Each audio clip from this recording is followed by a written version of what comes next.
welcome to Home Tips with Mira. Today on Home Tips with Mira, we've moved out of the home, but to discuss a very important issue that relates to the home. We are all aware of the economic hardship in the country and also aware that the festive season is here. How can we go through this season joyously with less money in our pockets? To what extent does the lack of those rectangular papers and circular metals affect our mental health?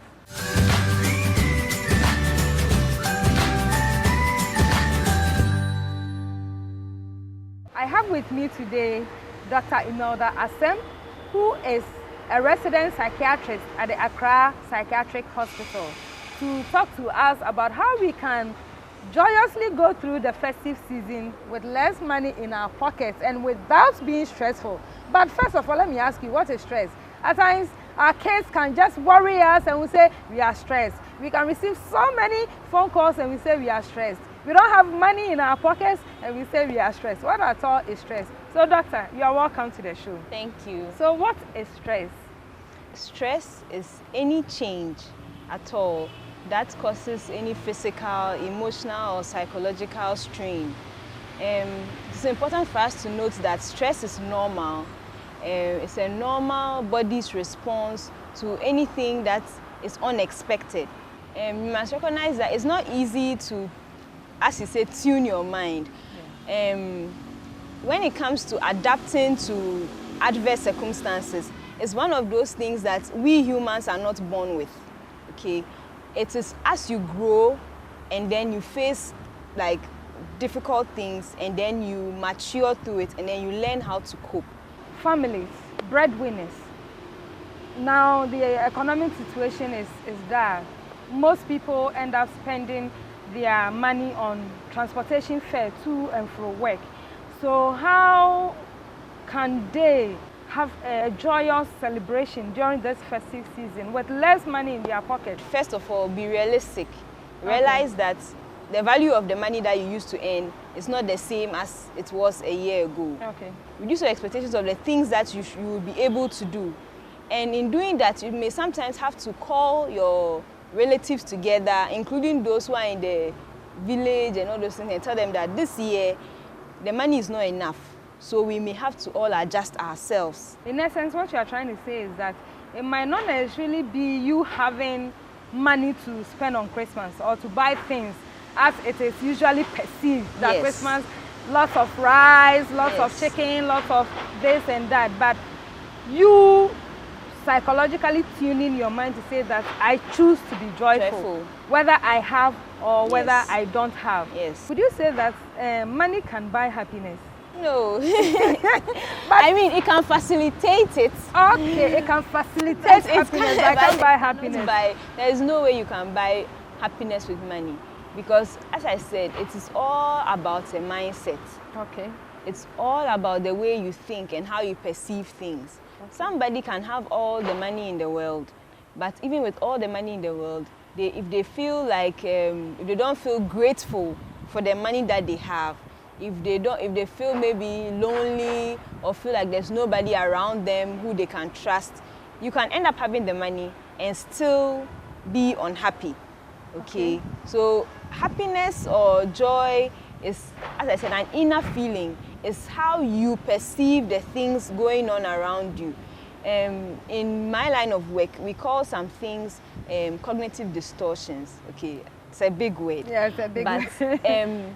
It's like, how do you say? So people tend to see things in a certain way that may make what they are going through more difficult or like more difficult to surmount. For example, people tend to, when they are going through something, they can something called filtering, in which they can pick out only the negative parts of what is going on around them. Okay. And then focus on the negative parts and then forget about the positive side of what is going on. Okay. For example, you can say that, okay, this holiday season, I may not have a lot of money, but you have family. Okay. Maybe you still have a job.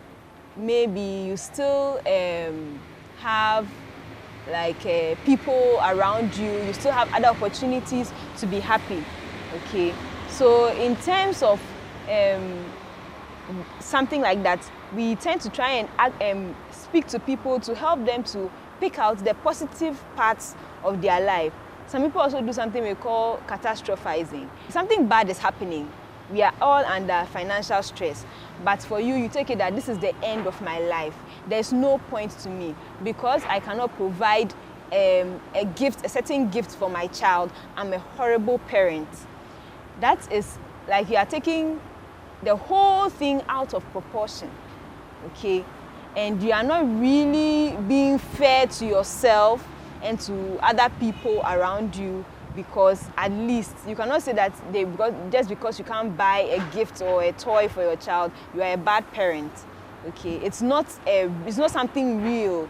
It is your mind that is making up those things. And it is important for us to stop negative thoughts. First, you have to recognize negative thoughts and then stop them in their tracks. Okay. You understand? So when you start having negative thoughts about your current situation, about your future, about the people around you, your spouse, and your maybe family members and the expectations they have of you, you can counter them with positive thoughts.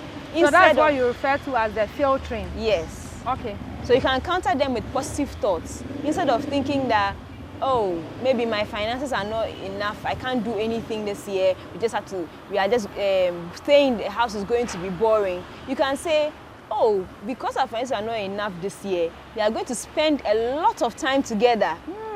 We are going to enjoy our time together. I'm going to have time with my children. Usually, maybe during the year, I go to work early, I can't come back and spend time. But here, we are all at home. We can watch a movie, we can distress, we can share what is going on in our lives, and we may end up coming out of this holiday season even closer than we were when we were going in.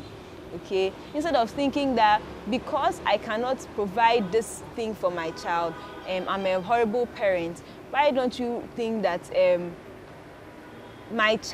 am with my child during this holiday season, and I'm sure my child appreciates all the time that I am spending with them, and is going to have so many good memories from this that maybe later in life they will say that, oh, this was one of my best Christmases.